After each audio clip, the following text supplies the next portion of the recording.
Picture this. You're 10 years old and you've just finished watching Judy Garland click her ruby red heels together for the upteenth time.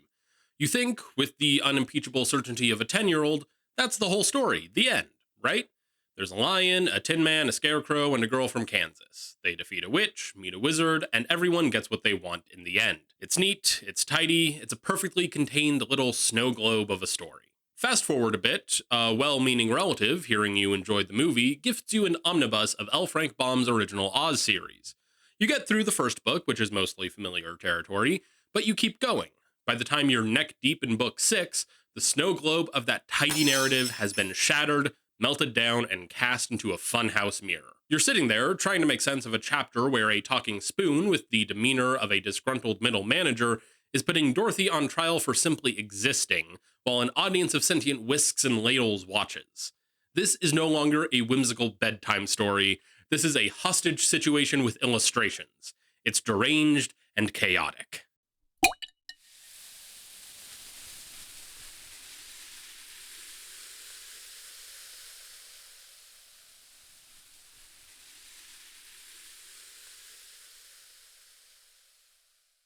Hello, and welcome to the Chemist's Codex. My name is Peter, and I like to find interesting stories in whatever happens to catch my interest, be it history, science, or in this case, dusty children's books. This is because I believe that those stories can teach us more about ourselves. And sometimes those stories are just plain bizarre. There's no grand lesson, there's no deep hidden meaning, there's just a glorious, unapologetic monument to weirdness for its own sake. Somewhere between book 1 and book 10 of the Oz series, L. Frank Baum seems to have stopped writing what we'd consider children's fantasy and started penning a surrealist hostage note. And guess what? I'm the poor fool who decided to read all of it. The whole sordid, glorious, nonsensical affair. Because why not? This is the point in the series where things get crazier. Not talking lion crazy, that's boring at this point. This is the fundamental laws of physics and narrative cohesion have been politely asked to leave the building crazy. If you thought the first 5 books with their witches and wizards were a bit quirky, I need you to buckle up and strap in, because the next 5 books are like a fever dream produced by Salvador Dali, a toddler rocking a sugar high, and a writer who has never met a plot point he couldn't twist into something delightfully unhinged. Welcome back to Oz, everyone, where the weirdness is being upgraded to full-blown absurdity. L. Frank Baum opens Book 6, The Emerald City of Oz, with perhaps the most grounded problem in the entire series. Something that resonates with the common man. A struggle that feels painfully real. Kansas farm foreclosure. You heard me right. After 5 books of magical shenanigans, we are thrust into a grim narrative about lending practices and agricultural economics in the American Midwest. Aunt Em and Uncle Henry are about to lose everything. The farm is failing, the bank is foreclosing, and their lives are as hopeless and gray as Baum described Kansas all the way back in the first book. So what's a good niece, who happens to have a magical fairy kingdom on speed dial, to do? Dorothy comes up with a simple solution. She invites her aunt and uncle to pack up their troubles and move to Oz forever. And after a brief discussion with Ozma, the benevolent fairy child monarch allows Dorothy's guardians to stay in Oz with the farm girl. No excessive fanfare, just a casual, "Oh, your elderly guardians are facing financial ruin and homelessness? By all means, invite them over." Because why not? I have a feeling I'm going to be saying that a lot. This leads to what can only be described as the world's most cursed and psychologically damaging relocation package. A grand walking tour of Oz, meant to acclimate the bewildered seniors to their new environment. Their first major stop is the college, which is run by the Wogglebug Fortunately, this is the only major appearance of the Wogglebug in this group of books. We learn that the students at this college spend all their time participating in various athletics. This is because the wizard has developed school pills that are a replacement for actual learning. Take a pill, now you know algebra. Take another, there's geography. Anyway, the tour keeps moving and we get a look at many different locations with stranger and stranger peoples. Dorothy has a traumatic stop in Utensia, where the dinnerware has unionized and harbors emotional baggage. They visit Fuddlecumjig, a village of people made of puzzle pieces who fall apart if they're surprised. They go to see the Cut and Clips in their town populated by living paper dolls, a community that is one stray sneeze away from being confetti. Dorothy also ends up in Bunbury, a literal gingerbread village of sentient baked goods. She gets chased out of Bunbury because Toto ate 3 of the residents. This is the kind of world building that makes you wonder what Baum was eating for breakfast, and whether it was laced with opium. Meanwhile, the Gnome King decides to make his triumphant return because every story needs a villain. The Gnome King, whose name we learn is Roquat the Red, decides he wants revenge on Oz and is determined to conquer the land. He assembles an alliance of probably the weirdest magical creatures imaginable. First, there are the Whimsies, a race of giants who wear giant DIY heads to hide the fact that they have tiny, tiny heads. Then there are the Growlywogs, who are described as being all skin and bone with no meat or fat to them. And finally, there are the Phanphasms, who are described as wild and fearsome creatures who all have miscellaneous animal heads. The master plan of Roquat the Red is to tunnel under the Deadly Desert to launch a surprise attack on the Emerald City. It's not a great plan, but it is a plan. Now here's the kicker. After all that buildup, this grand alliance of evil, the supposedly unstoppable army tunneling towards their doom, who our protagonists know about due to Ozma's magic picture, Ozma refuses to fight them, because apparently she is an uncompromising pacifist. But Ozma's pacifism doesn't mean diplomacy. It means she solves this problem with the magical version of drugging and gaslighting the enemy. Seriously, the Gnome King's entire terrifying on paper army, having successfully tunneled beneath the entire desert straight into the heart of the Emerald City, bursts through the soil right next to the Forbidden Fountain. The entire army starts drinking from this fountain because Ozma used the magic belt to make the tunnel really dusty, which causes the entire evil army to lose their memory, including their memories that they are supposed to be evil. There's no bloodshed, no epic showdown, no clash of mighty armies. The great villains are defeated by a combination of magical forgetting water and polite refusal. With the no longer evil armies returned to their homes, Glinda casts a magic spell to seal off Oz from the rest of the world, now and forevermore. Baum ends this book with a definitive curtain call, including a farewell letter to his young readers, explaining that this is the last Oz story ever. But wait, if this is the last Oz book, how is there still so much video left? I'll get to that in a minute. Book 6 marks a definitive change in the Oz books. Namely, the main characters start becoming more active participants in the plot. From the jump, Dorothy took the initiative and helped her aunt and uncle with their problems. When discovering the Gnome King's plan, they actually worked to find a solution before they were invaded. It's honestly refreshing after the first 5 books. Plus, now that Dorothy is living in Oz permanently, we don't need to spend time explaining how people get to Oz, right? Right? It wasn't too long before Baum penned another Oz book. In the note to his readers at the beginning, Baum says that one of his fans came up with the idea to use a wireless telegraph to communicate with Dorothy in the Emerald City. I'm not sure if that's why Baum continued the series, or if the publisher demanded he write more Oz books. Either way, Baum came back with Book 7, The Patchwork Girl of Oz. This book introduces us to Ojo and Unk Nunky. I think Baum was struggling with naming characters at this point and resorted to making random sounds to write down. This book also introduces us to Scraps, a life-sized doll sewn together from a vibrant, mismatched patchwork quilt by the wife of the crooked magician, Dr. Pitt. Scraps is, in essence, a Frankendoll assembled from quilt pieces, cotton stuffing, and pure, unfiltered sass. She's brought to life by the infamous Powder of Life, the very same substance that brought to life Jack Pumpkinhead and the Sawhorse. The moment she is animated, Scraps causes chaos. A sudden jerk of her arm results in everyone jumping back, which causes a bottle of some liquid of petrifaction to spill all over Unk Nunky and the magician's wife, Margalotte. This, of course, turns the pair into marble statues. Scraps immediately assesses her situation, being a domestic servant for the wife of a reclusive magician whose only option for conversation is a glass cat that won't stop mentioning the color of its brains. And she decides she'd rather not do that. Her very existence is an act of chaotic rebellion. Now, to reverse the effects of the liquid of petrifaction, Ojo, Scraps, and the glass cat are sent on a quest to find the ingredients for the antidote. And this magical shopping list? It's classic Baum weirdness. Ojo needs to find a 6-leaf clover, the left wing of a yellow butterfly, some water from a well that has never seen light, 3 hairs from the tip of a woozy's tail, and a drop of oil from a live man's body. This list is the kind of profoundly specific, needlessly complicated list that makes you think Baum just scribbled down the most random assortment of words he could conjure.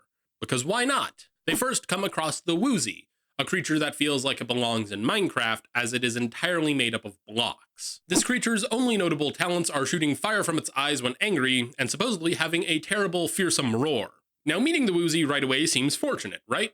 Because they need the 3 hairs from the tip of a woozy's tail? Well, the thing is, the woozy only has 3 hairs right on the tip of its tail, and they are impossible to pluck. But because this is Oz and logic doesn't exist here, the woozy joins the party, figuring that if the hairs are simply present, the magician can make use of them. After a brief encounter with some man-eating plants and being rescued by the Shaggy Man, they finally make it to the Emerald City. While walking along the road, Ojo manages to find a 6-leaf clover in the fields around the city, but he is immediately arrested upon reaching the city gates because it is illegal to pick a clover without permission from Ozma. Fortunately, Ozma is willing to forgive this crime pretty easily. Because why not? The gang leaves the Woozy and Glass Cat in the Emerald City, but are joined by Dorothy and the Scarecrow for the rest of their journey.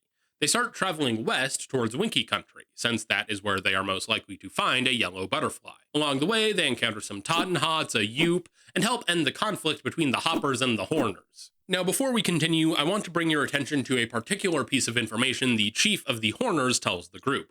We Horners spend all our time digging radium from the mines under this mountain, and we use it to decorate our homes and make them pretty and cozy. It is a medicine, too, and no one can ever be sick who lives near radium. So the Horners are all dead. I mean, they have to be, right? They practically bathe in radium, and I'm positive that cannot be healthy. Anyway, the Horners also help Ojo get water from a dark well before the party moves along. Upon reaching the Tin Woodman's palace, Ojo realizes that he is a living man that will naturally give oil, so the Tin Woodman gives Ojo a drop of oil from his body. Unfortunately, due to the Tin Woodman's kind heart, he will not permit Ojo to take the left wing of a butterfly, since that would hurt the creature. And with the quest an apparent failure, they all return to the Emerald City. However, the wizard is able to use the magic taught to him by Glinda to reverse the effects of the liquid of petrifaction. And that's where the story ends. Of course, Ozma allows Scraps to live in the Emerald City, which is essentially Baum's way of ensuring the character can show up once in a while, so people won't ask him what the character has been up to. This book feels like a patchwork quilt itself, a chaotic mess of bright, clashing colors stitched together with random bits of whimsy, oddity, and loose threads. And yet, somehow, it just works. It's messy, it's meandering, it's an Oz book, but it's alive in a way that makes it altogether an enjoyable narrative. Book 8, Tik-Tok of Oz, is just perplexing. It's an adaptation of a stage production, which itself was an adaptation of the third book.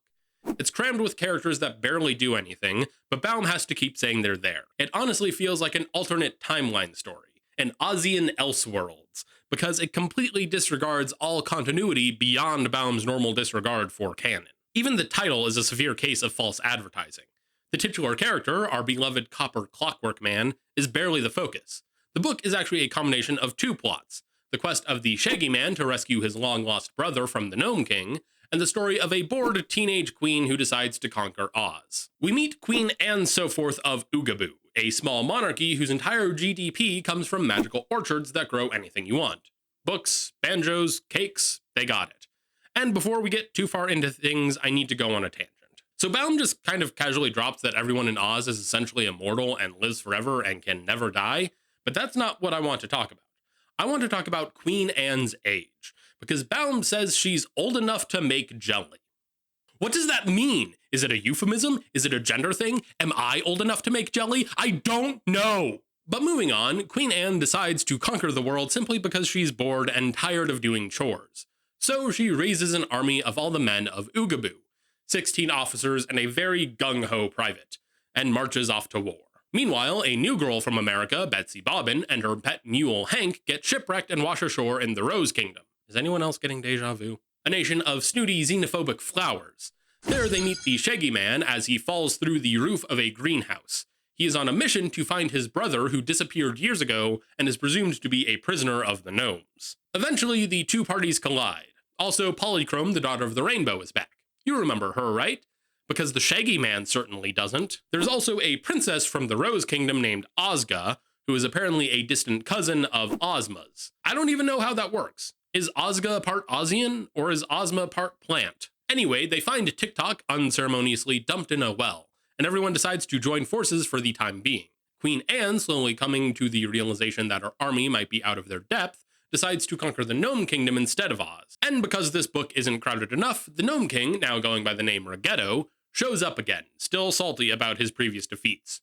But rather than a grand battle, Ruggedo defeats our heroes with a magical hole. Seriously, he sends them all tumbling down a giant hole that passes through the entire Earth. This act of geological hooliganism, however, happens to annoy a very powerful trans-dimensional figure named Tititi Hoochoo. Did Baum just write down the sound of someone sneezing? As payback for sending people through the Forbidden Hole, Tititi Hoochoo, also referred to as the Great Jinjin, dispatches a dragon named Quox to deal with Ruggedo. The dragon shows up, promptly takes away the Gnome King's magic, and banishes from his own kingdom using some enchanted eggs. Because remember, eggs are poisonous to gnomes. Quox then makes the former chief steward Kaliko the new king of the gnomes. As the new king, Kaliko, being a reasonable fellow, releases the Shaggy Man's brother, and Ozma, who has been checking up on things using her magic picture, teleports everyone back to Oz. Queen Anne and her army are content with staying in Oogaboo, Betsy Bobbin and her mule are permitted to stay in Oz, because why not? And the Shaggy Man's brother is allowed the same privilege.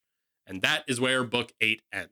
Do you see what I mean when I said this book feels like an alternate timeline? I don't know why Baum decided to adapt a stage play that was adapted from an earlier book into a new book. And while I don't dislike this one as much as I did Book 4, I do wonder if every fourth Oz book just kind of sucks. I guess we'll see come Book 12. But for now, we carry on. Book 9, The Scarecrow of Oz, puts the beloved Scarecrow back into the spotlight. But the story doesn't start with him. It opens with Cap'n Bill and Trot, two characters who feel like they've washed up from a completely different novel. And that's because they did. When the first two novels of their own series didn't prove marketable enough, Baum folded the characters into the Oz books. Because why not? Cap'n Bill and Trot are out for an adventure off the coast of California when a freak whirlpool opens up and sucks them down into a deep sea cavern. Here they meet an orc, a type of bird-like creature with 4 legs, odd bowl-shaped wings, and an organic propeller on its butt. So, with the orc, Cap'n Bill and Trot explore deeper into the cave they've found themselves in, eventually emerging out onto an island with a bunch of food-bearing trees. The only inhabitant of this island is Pessum, who claims he wants to be left alone, but he really wants some companionship. But they do leave the island and make their way to the Valley of Mo, where they meet the Bumpy Man. And they find Button Bright after it starts snowing popcorn, because apparently in Mo, all meteorological phenomena take the form of various food items. It also rains lemonade. After this, they fly across the impassable desert and find themselves in Jinxland, a forgotten and deeply dysfunctional corner of Oz. The orc leaves Cap'n Bill and Trot to go find his way back home to a place naturally called Orcland. This is where some political intrigue kicks in, or at least as much political intrigue Baum felt like putting in a children's novel. Jinxland is ruled by the unpleasant and aptly named King Cruel. Cruel wants to marry off his niece, Princess Gloria, to a nobleman named Googly Goo. But Gloria is in love with the royal gardener boy, Pon. So, Cruel and Lord Googly Goo hire a local wicked witch named Blinky, named for the eye patch she wears, to solve this romantic hiccup. Blinky's brilliant solution is to cast a spell that freezes, and I believe that's meant to be literal, Gloria's heart, making her incapable of loving anyone at all. And to deal with the outsiders, Cap'n Bill and Trot, Cruel gets Blinky to turn Bill into a grasshopper, and then he kicks Trot out of the castle. So where's the Scarecrow in all of this? Well, he's doing his thing and wandering around Oz. When he comes to visit Glinda at her castle, she recounts the events to him since Glinda has her great book of records. Learning of the mess in Jinxland and the cruelty perpetuated to Cap'n Bill and Trot, Glinda sends the Scarecrow off to be the hero. The Scarecrow, now on his mission to save the day, travels to Jinxland ready to depose a king. He marches into King Cruel's castle and commands him to surrender. This goes about as well as you'd expect. The Scarecrow is captured immediately and sentenced to be burned at the stake. But just when things look grim, the rather insane backup plan comes into play. The orc from earlier returns, but with some backup. 50 other orcs. A full-on air force of giant stork-like creatures descends, routing Cruel's army and trapping the king. There's no complex battle, just pure chaos. With Cruel defeated, the gang pays a visit to Blinky and, using some magic items from Glinda, forces her to reverse her spells, returning Bill to his human form and unfreezing Gloria's heart. Princess Gloria takes her rightful place as Queen of Jinxland, marrying the gardener boy Pon, and the Scarecrow takes Cap'n Bill and Trot back to the Emerald City, where they are permitted to stay. And that is where Book 9 ends. It's not the worst story, although it does feel like Baum wanted to write a story about all the stuff that happens in Jinxland, but for one reason or another he was forced to find a way to bring Cap'n Bill and Trot to Oz.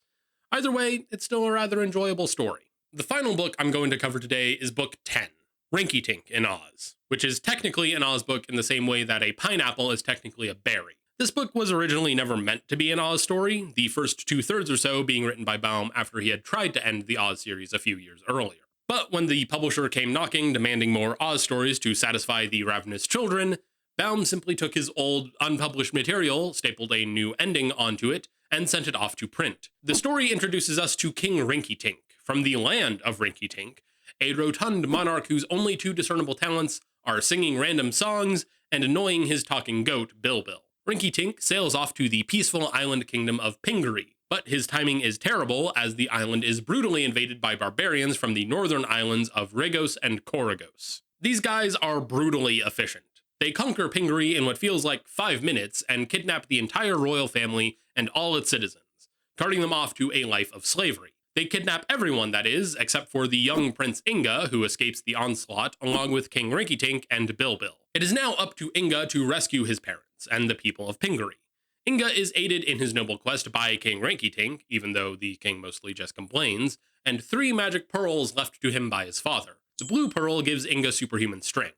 The white pearl practically tells Inga exactly what to do to advance the plot, and the pink pearl is just the physical embodiment of plot armor, granting Inga absolute protection from any and all harm. After some non-Oz-related adventures on Regos and Koragos, Baum finally incorporates Oz into this technicality of an Oz book. After Inga manages to free his people but fails to rescue his parents, who have been handed over to the gnomes because Baum insists that they stay relevant, it's time for the Deus Ex Oz. Dorothy, watching this whole mess on Ozma's magic picture, decides to intervene, as she doesn't like the way the gnomes have been acting. Taking the wizard with her, they travel to the Gnome Kingdom with a basket of eggs in tow. Dorothy, who at this point has moved on from Kansas farm girl to what is essentially the gnome's version of the boogeyman, confronts Kaliko and forces him to release the royal prisoners. No negotiations, just Dorothy and some eggs. With the problem solved, everyone returns to Oz for the mandatory victory party. This is when Glinda comes to learn that the talking goat Bilbil is actually the transformed Prince Bobo of Boboland.